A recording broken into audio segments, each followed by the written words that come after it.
Assalamualaikum warahmatullahi wabarakatuh. Halo semuanya, selamat datang di Cepot Chemistry Podcast bersama saya Dede Siska Apriliani dari Departemen Jurnalistik dan Media HMPS Kimia UIN Sunan Kalijaga, Yogyakarta.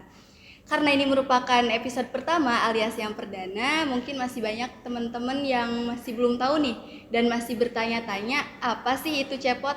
Jadi teman-teman, Cepot merupakan singkatan dari Chemistry Podcast, di mana Chemistry Podcast ini merupakan salah satu program kerja dari HMPS Kimia UIN Sunan Kalijaga. Nah, adapun tujuan dari pembuatan Cepot ini untuk mengenalkan ke masyarakat umum bahwa ada loh program studi kimia di UIN Sunan Kalijaga. Untuk kedepannya sendiri, setiap episode di Cepot sendiri akan mengangkat topik-topik yang menarik dengan mengundang narasumber yang luar biasa keren. Seperti pada episode pertama kali ini kami mengundang mahasiswi aktif kimia UIN Sunan Kalijaga, kakak kita semua Mbak Jihan Rahmi Nabila. Karena ini kan episode pertama ya Mbak ya, dan mungkin teman-teman belum pada kenal siapa sih Mbak Jihan Rahmi Nabila, mungkin Mbak bisa memperkenalkan diri dulu. Oke, perkenal ya. Iya. Oke, selamat sore ya. Siang menjelang sore teman-teman semuanya. Oke, perkenalkan nama saya Jihan Rahmi Nabila, biasa dipanggil Jihan. Sekarang saya tuh dari kimia angkatan 19. Oke, asalnya aku dari Purwakarta, tinggal di Sapen. Mbak Jihan ya Mbak ya, sapaan akrabnya. Mungkin buat teman-teman semua kalau misalkan ketemu sama Mbak Jihan di jalan bisa langsung sapa aja ya Mbak ya. Iya. Akhir-akhir ini lagi sibuk apa Mbak? Kalau akhir-akhir ini ya kuliah sama penelitian sih. Penelitian ya? Tugas akhir itu? Iya, tugas gimana? akhir sama ada project juga, Oh. project lomba. Oh iya Mbak, akhir-akhir ini tuh kan banyak banget yang menyinggung soal FOMO atau rasa takut ketinggalan sesuatu gitu loh Mbak. Oh, iya. Kayak aku pengen ikut kegiatan A, ikut organisasi B gitu, kayak pengen ikut semuanya gitu. Nah, dari Mbak Jihan sendiri, sebenarnya seberapa penting sih ikut organisasi dan kegiatan-kegiatan lain di luar kuliah itu Mbak? Oke, seberapa penting sih kalau misalkan dari angka ya, itu pentingnya 9 dari 10. 9 dari 10 ya? Karena kenapa? Karena kita kan kalau dari kuliah itu cuma dapatnya materi aja ya. Iya. Dari materi aja cuman kayak ya udah pulang pergi cuma dapat materi. Nah, pengaplikasiannya apa? Itu dari kita ikutan organisasi, dari kita ikutan beberapa proyek lomba dan lain sebagainya. Itu sih pentingnya. Karena di situ nanti kita dapat yang nggak kita dapatkan di perkuliahan. Jadi emang organisasi itu menurut Mbak memang penting ya Mbak ya? Aku agak kepo nih Mbak. Mbak sendiri ikut berapa organisasi sih dari awal maba gitu sampai sekarang, dan kegiatan apa aja yang pernah Mbak ikutin? Oke, kalau banyaknya sih mungkin nggak sebanyak teman-teman ya. Masih bisa dihitung jari. Oke, dari semester 1 itu aku tipikal orang yang karena aku jurusannya kimia ya. Iya. Kimia kalau di orang-orang tuh wow keren gitu kan. Iya, Kayak betul. kayaknya bakal susah deh. Jadi aku mikirnya yang pertama emang kayak gitu. Jadi ngambilnya cuma satu aja. Cuman pas semester kedua karena kayaknya masih bisa nih. Ikutan 2 jadi 3. Semester depannya lagi aku ikut lagi nih 4 sampai sekarang juga kemarin baru masuk jadinya ada 5. Cuman ada beberapa yang kayak cuman ada setahun 2 tahun gitu aja sih. Iya. Kalau kegiatan lainnya sendiri kayak lomba-lomba gitu? Kayak lomba-lomba gitu mungkin dari semester 1 tuh udah semester 2 atau semester 1 ya tuh udah nyoba. Itu karena ini ya, aku kan kayak masuk kuliah kimia tuh kayak pengen gimana sih caranya nulis gitu. Terus dapet temen yang memang dia itu udah sering nulis gitu kan, jadi aku deketin nih ya PDKT gitu kan sama dianya. Aku tuh kayak pengen ikutan lomba-lomba gitu kayak tentang kepenulisan gimana sih caranya gitu kan, dan akhirnya diajakin ya sama dia. Kalau misalkan teman-teman udah tahu ya mungkin kenal sama yang namanya Mbak Nor ya. Iya. Seangkatan sama aku. Dia itu emang dari SMA-nya udah suka nulis. Aku sama sekali nggak ada pengalaman nulis ya di SMA-nya. Jadi kuliahnya bener-bener ada ya kayak gitu maksudnya. Oh iya. Jadi kayak masih terbuka banget. Jadi kan butuh seorang teman ya yang udah mumpuni juga. Jadi kayak diajakin gitu. Ya udah dari sana mulai ikutan lomba gitu. Terus jadi banyak teman-teman yang emang benar-benar sefrekuensi buat ikutan lomba semester 2, semester 3, 4 gitu. Walaupun ya menangnya cuman ya kehitung jari ya. Banyak gagalnya daripada menangnya. Tapi kan yang pengalamannya itu loh Mbak. Iya, yang paling pengalaman yang berharga sih Iya. gitu. Itu berarti banyak juga ya Mbak ya Iya. kegiatan Mbak yang Mbak ikutin. Awalnya apa sih yang memotivasi Mbak untuk mengikuti itu semua gitu? Oke, mungkin motivasi dari organisasi sama lomba ya. Iya. Dari organisasi sendiri itu motivasi awalnya, kalau SD kan nggak ada nih, Iya. nggak ada organisasi. SMP juga aku termasuknya SMP-nya yang masih baru ya, jadi organisasinya ditunjuk nih. Misalkan betul. ini masuk ke OSIS, oke itu tunjuk, nggak ada motivasi. Nah SMA ini aku baru terbangun motivasi kan karena milih ya mau masuk organisasi A, B atau C. Jadi situ aku motivasinya itu karena yang pertama ini sih karena pengen jadi seorang yang pemberani. Soalnya aku tuh SMP-nya itu orangnya bisa dibilang kalem ya. Oh, kalau memang. Jarang ngomong juga, apalagi sama lawan jenis. Itu malunya minta ampun. Jadi kan aku nggak mau ya, maksudnya aku nggak pengen jadi orang yang terlalu kalem terus kayak susah bersosialisasi. Jadinya aku ikutan organisasi gitu. Jadi itu sih, soalnya kan tahap-tahap buat masuk organisasi itu pas di SMA tuh lebih susah ya daripada kuliah. Iya, Menurut aku ya.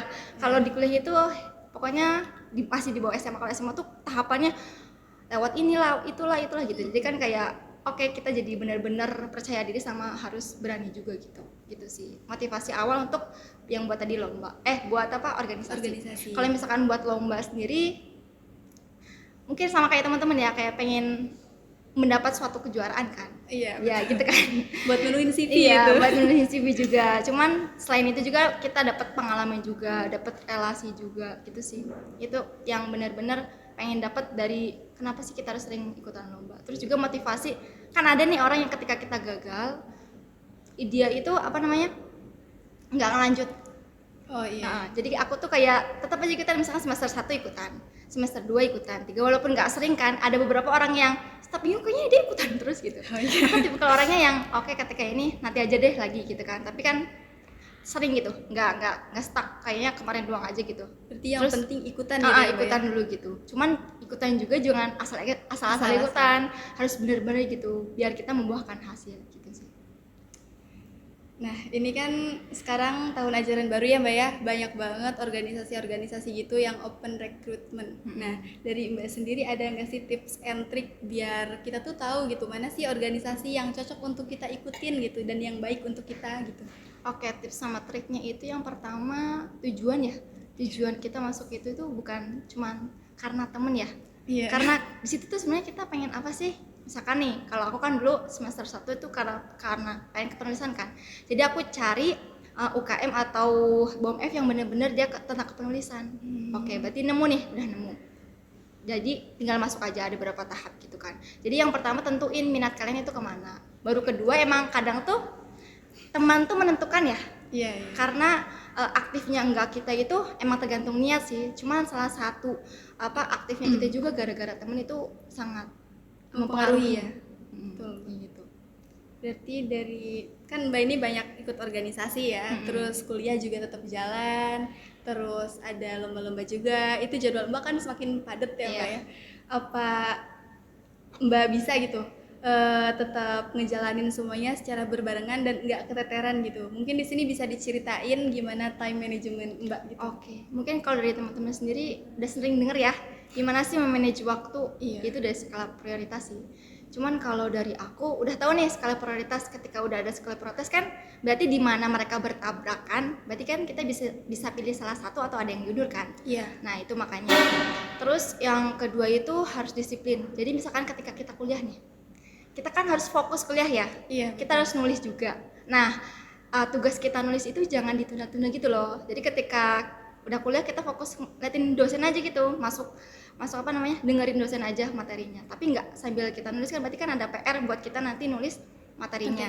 Minjem buku teman lah, itu kan berarti kan nambah waktu kita lagi kan. Betul. Jadi kan kayak kita fokus kuliah cuman kayak terbuang gitu loh, jadi kita masih ada PR gitu. Terus disiplin juga sama kayak misalkan kita harus fokus sih sama tempatnya, kayak misalkan fokus organisasi, jangan malah ngebahas kuliah gitu kan. Jadi kan kita bahas proker nih misalnya selama 1 jam, tapi ternyata setengah jamnya kita bahas kuliah karena orang-orang yang di situ tentang anak kimia semua misalkan kayak gitu. Kayak gitu sih. Sama lomba-lomba juga sesuai sama waktu-waktunya aja sih, fokus sama konsisten gitu. Berarti intinya bisa menempatkan diri juga ya Mbak ya, di mana waktunya kuliah ya kuliah, di mana waktunya untuk berorganisasi ya berarti untuk berorganisasi gitu ya. Nah, karena jadwal Mbak Jihan ini padat, Pernah gak sih Mbak karena saking banyaknya kegiatan sampai ada masalah di perkuliahan gitu Mbak? Kayak mungkin telat ngumpulin tugas atau gimana gitu? Mungkin bukan karena padat ya, kalau aku dibilang waktuku padat juga nggak padat-padat banget kan. Iya. Tapi karena mungkin ada rasa mager sama malesnya aja ya. Oh, Cuman iya. kalau misalkan sampai masalah sih enggak.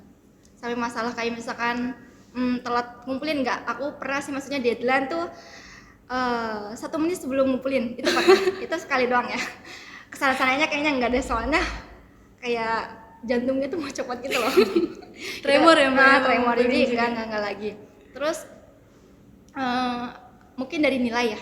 Iya. Tapi nilai juga bukan gara-gara aku fokus ke organisasi, karena emang aku nggak paham sama materinya gitu sih. Jadi kayak kita tuh butuh teman gitu loh. Jadi ketika dosen kan nggak semuanya dijelasin kan. Jadi ada beberapa emang yang harus kita belajar sendiri, baca buku, sama ada yang kita minta teman. Ketika kita malas baca ya, pokoknya pinter-pinternya kita ini loh, minta bantuan temen gitu loh. Tapi jangan sampai minta ngerjain tugas ya.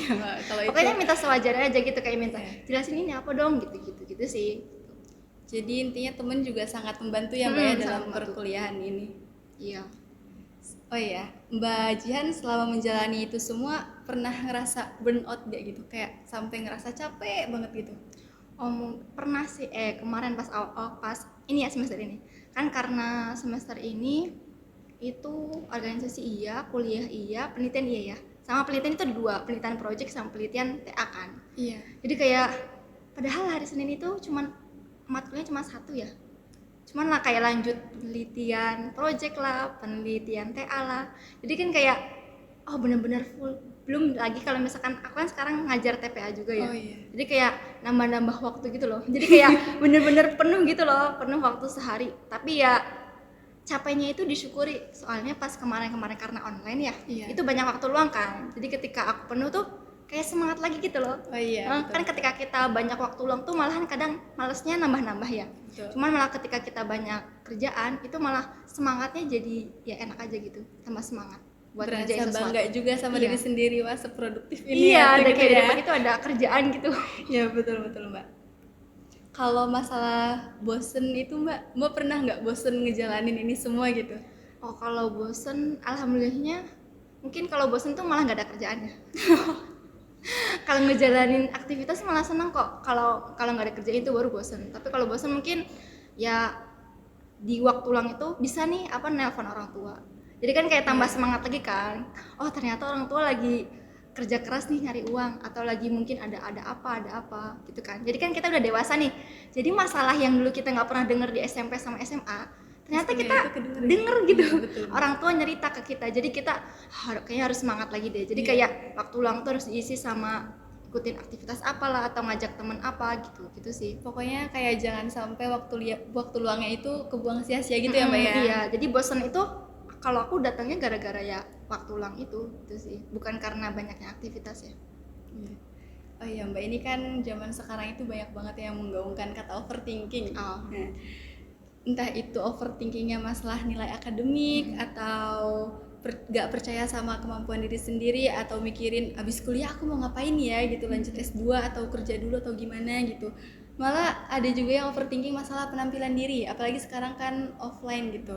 Nah, Mbak Jihan pernah gak sih nge-overthinking masalah-masalah kayak gitu, dan gimana Mbak bisa berdamai gitu sama itu semua? Kalau overthinking itu mungkin gara-gara ini ya, ngeliat lingkungan. Kan sekarang banyak media sosial ya.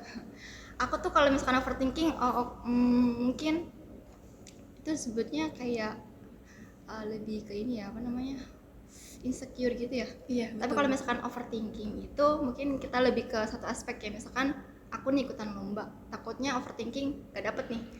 Gitu kan. Jadi kan betul. tujuan kitanya tuh kayak terlalu muluk-muluk buat juara gitu loh. Walaupun itu bagus, cuman mending kita coba aja dulu gitu. Jangan Coba aja terlalu dulu. ngarepin juara gitu ya. Kita pokoknya niatin, kita ikutan, walaupun masih ada niat, kita nanti juara gitu. Cuman di situ kita juga niatin buat belajar gitu loh. Jadi ketika kita gagal, berarti kegagalan kita berkurang nih. Jadi kan sisanya tinggal kemenangan gitu. Overthinkingnya sebenarnya jangan terlalu ngelihat orang lain aja sih, kayak gitu. Terus juga cintai sama apa yang kita kerjain gitu loh. Iya betul. kayak kalimat habisin jatah gagal kita gitu ya Mbak ya, biar nanti tinggal berhasil terus gitu. Eh, Biasanya nih ya Mbak ya, saya ambil diri saya sendiri sebagai example, dan mungkin ada beberapa teman-teman juga yang mengalami hal yang sama gitu. Kayak kalau misalkan mau ikut kegiatan, misalkan katakanlah lomba ya Mbak ya, atau ikut organisasi-organisasi yang kelihatannya emang itu isinya orang-orang hebat gitu. Nah itu rasa insecure itu tuh muncul gitu Mbak. Nah itu cara ngatasin insecure itu gimana? Soalnya rasa insecure tuh kayak ngebatasin diri kita gitu. Jadi nggak berani nyoba hal baru dan malah nggak jadi gitu mau ikutan tuh. Mungkin datangnya aku pernah sih insecure, cuman datangnya insecure itu ketika dia dapat sesuatu gitu loh. Gimana Jadi maksudnya? misalkan tuh sebenarnya kita temenan gitu kan, Ya. temenan kita berjuang bareng gitu kan, tapi ketika dia dapat apa namanya penghargaan atau apa, itu kan ada insecure kan, Oh iya, ada betul, insecure betul. kan. Cuman di insecure itu juga sesuai dengan apa kerja keras mereka gitu loh. Oh mereka ternyata tidurnya cuma 3 jam nih, kita cuma 6 jam gitu kan. Jadi insecure itu boleh, cuman ketika apa namanya ya jadi menghambat kita buat kayaknya takut deh ini takut, jadi kayaknya mending nggak usah. Tapi insecure itu setiap orang butuh ya, jadi kayak butuh untuk semangat melakukan sesuatu gitu loh. Jadi ketika dia bisa nih, jadi kita juga bisa gitu. Jadi kan kayak kita oke, kenapa kok kamu bisa menang lomba ini? Oh ternyata dia apa namanya udah minta bantuan ke beberapa orang, minta review ke beberapa orang, berarti kan dia emang kinerjanya lebih baik kan Iya, dari kita, betul. gitu sih. Berarti intinya jangan jadiin insecure itu tuh sebagai kayak penghalang gitu ya Mbak ya. Malah jadiin insecure itu tuh sebagai pecutan biar kita Iya. menjadi lebih baik lagi. Dan kalau misalkan kita insecure sama teman kita ya, berarti kita juga harus menyamakan effort yang dia berikan gitu ya, gitu. Oke. Menyinggung masalah pertemanan tadi juga sempat disinggung beberapa kali sama Mbak Jihan di awal soal pertemanan itu, karena pertemanan memang mempengaruhi banget ya Mbak Iya. ya, dan banyak banget yang bilang kalau misalkan nyari temen di perkuliahan itu susah katanya. Nyari temen yang bener-bener temen itu susah kalau di kuliah. Nah dari Mbak Jihan sendiri ada nggak sih cara buat nyari lingkungan pertemanan yang bener-bener suportif gitu? Sebenarnya kalau dari dia aku ya, karena aku nggak berada di tahap yang susah nyari teman gitu loh. Ah, iya. Kayaknya ada aja gitu maksudnya. Tiba-tiba kan kalau misalkan kita temen ya, kita kan tahu ya, oh ternyata dia sefrekuensi sama kita kan, jadi lama-lama oke tambah Akrab deket gitu ya. gitu kan. Ketika kita ngobrol nyaman, oke jadi akrab. Itu juga karena kebutuhannya sama, jadinya juga akrab gitu kan. Tapi kalau misalkan buat nemuin teman tuh sebenarnya pas awal juga aku kayak gini loh, nekatin. Oke nanti ketika kuliah harus apa temannya sama yang anak pintar. Biar ketularan pintar, sama anak berprestasi biar ketularan prestasi. Cuman pas lagi di prakteknya sebenarnya temennya sama siapa aja gitu. Cuman seiring dengan waktu, sesuai dengan kebutuhan, sesuai dengan pemikiran, nanti juga kita bisa nentuin kok, oh oke ternyata emang apa namanya yang sesuai itu sama temenan ini sama itu gitu kan. Sebenarnya kalau teman itu semuanya ya berteman. Cuman kalau sahabat itu kan biasanya cuman kayak beberapa orang aja kan gitu sih. Cuman kalau berteman jangan ngebeda-bedain juga sih. Mungkin di pertemanan juga kayak ada cocok-cocokan, kayak misalkan temennya ini cocoknya diajak buat main, Iya, temennya kayak ini gitu. cocoknya buat ajak lomba gitu ya Mbak ya. Jadi semuanya juga sebenarnya teman, Iya. cuma emang pada porsinya masing-masing. Masing-masing. Selain temen, tentu orang tua kan yang paling support ya anaknya buat kuliah gitu. Nah menurut Mbak seberapa penting sih support dari keluarga tentunya untuk Mbak Jihan sendiri buat kuliah? Kayaknya support itu penting sih, walaupun ada beberapa kayaknya nggak disupport juga, tapi tetap. Tapi kalau aku sendiri itu kayaknya emang harus disokong gitu loh sama orang tua.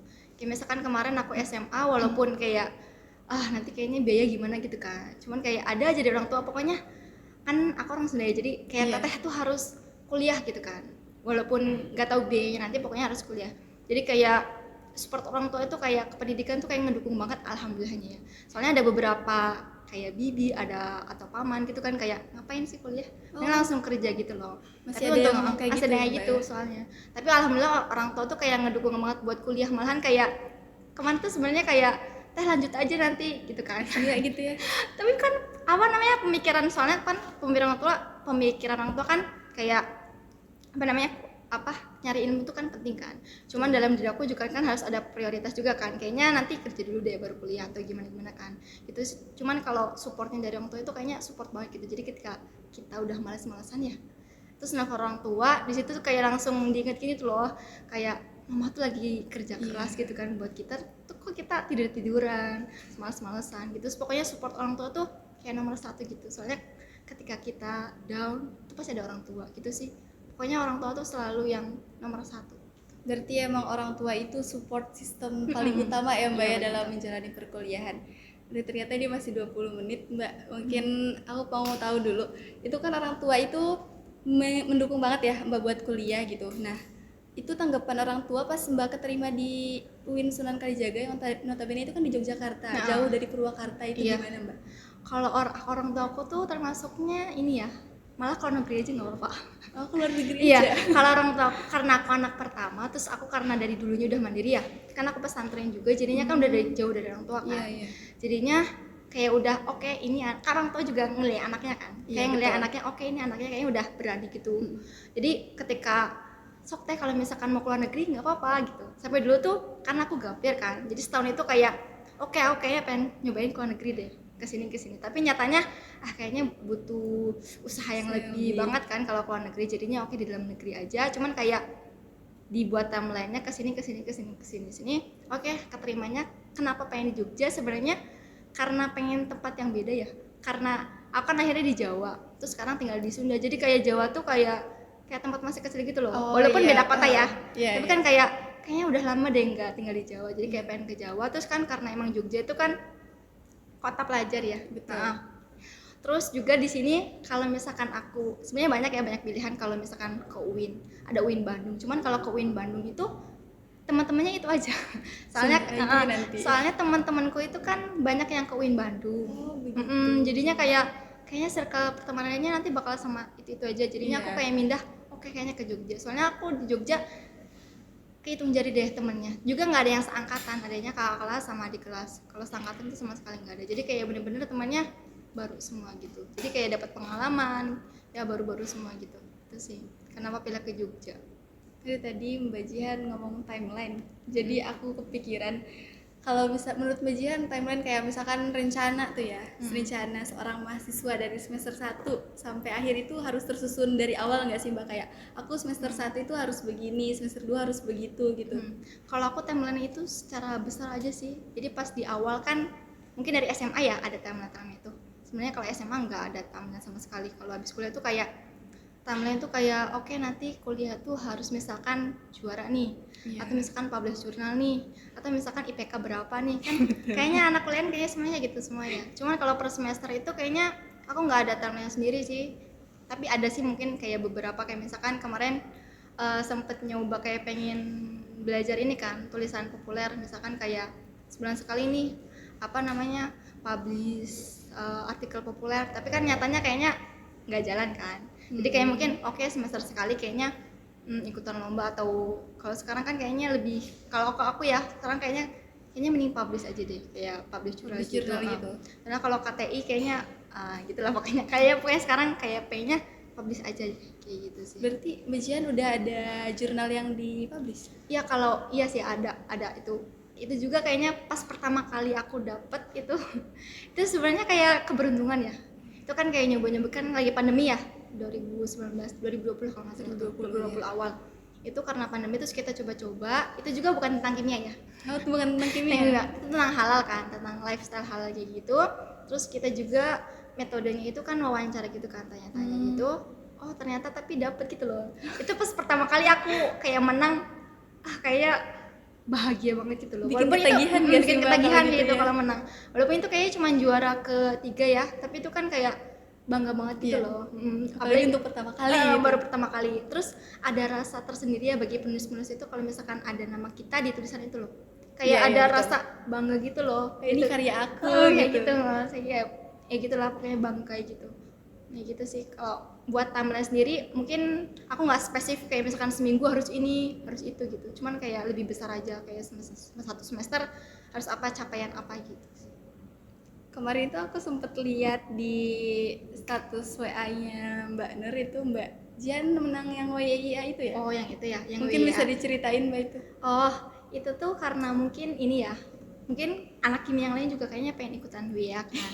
Betul. Cuma sebenarnya tuh kayaknya langsung coba aja gitu loh. Sebenarnya kita kan pas awalnya juga kan nggak ada ide kan. Oke, aku kayak ngajakin teman-teman kayak misalkan Afina sama Nor gitu kan. Terus dapatlah ide gitu kan. Ide sebenarnya simpel aja sih, nggak kayak luar biasa juga idenya buat sabun gitu kan. Sabun terus karena itu internasional ya, Betul. kan kita keterbatasan dari Bahasa. anak 19 kan bahasa. Oh. Jadi kita nyari adik tingkat nih, karena kita kan lagi KKN juga Iya. kan. Kita nyari adik tingkat yang oke, dia punya waktu luang banyak, terus mumpuni nih bahasa Inggrisnya. Jadi kita cari terus dapat Dila sama Ayas, terus kita juga pokoknya di situ bikin komitmen gitu loh. Kan kita juga kan kayak ngewakilin ini kan prodi, walaupun ada beberapa prodi itu yang kayak campur gitu loh, campur prodi ini sama ini gitu. Terus ada juga yang satu prodi itu ngirimin 2 kelompok kayak gitu sih. Jadi berawal dari coba-coba, terus kayak walaupun nggak ada SMA sekali kan, jadi kayak ya udah coba-coba aja gitu. Yang penting nyoba aja dulu ya Mbak ya. Iya. Berarti tipsnya itu satu ya teman-teman, itu harus berani mencoba kalau misalkan mau nyoba apapun. Iya kayak gitu. Oke, udah berapa menit ya? Oh, udah lumayan Mbak. Mungkin Mbak Jihan punya closing statement gitu buat teman-teman yang masih bingung, aduh aku mau fokus akademik aja atau mau organisasi aja ya, atau keduanya, tapi kalau keduanya takut yang satunya berantakan gitu Mbak. Mungkin Mbak punya nggak? Oke. Sebenarnya itu dengan penuhnya aktivitas kita ya, sebenarnya waktu itu akan termanage dengan sendirinya. Berbeda dengan banyaknya waktu luang kita itu malahan akan merusak waktu kita. Iya, betul-betul. Soalnya pernah aku sendiri ya ngelepasin satu amanah, tapi malah amanah yang lain jadi kayak terbengkalai gitu loh.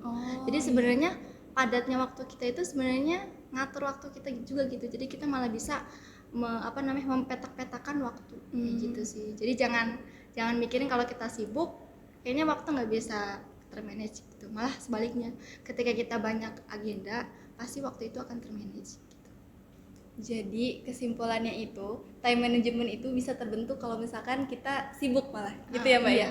Karena semakin sibuknya kita jadi mikir nih, ini harus apa dulu yang diprioritaskan gitu ya. Oke. Karena udah hampir setengah jam juga Mbak. Aduh nggak kerasa ya ini ngobrol setengah jam ya Mbak. Episode perdana kali ini seru banget sih. Jadi di episode kali ini kita dapat ilmu baru tentang time management, terus gimana cara ngatasin rasa insecure dan tentunya motivasi untuk menjadi seorang mahasiswa yang aktif berorganisasi tapi nilai akademik tetap aman sehingga dua-duanya bisa berjalan secara bersamaan. Karena udah lama juga dan kalau dilanjutin ini bisa sih nyampe 2 jam Mbak kayaknya. Jadi saya akhiri aja ya Mbak ya podcast kali ini. Terima kasih Mbak Jihan udah mau share ilmunya dan pengalamannya. Buat teman-teman semua tetap tunggu episode-episode podcast Cepot selanjutnya karena gak kalah menariknya. Sampai jumpa di Cepot episode selanjutnya. Wassalamualaikum warahmatullahi wabarakatuh. Bye bye.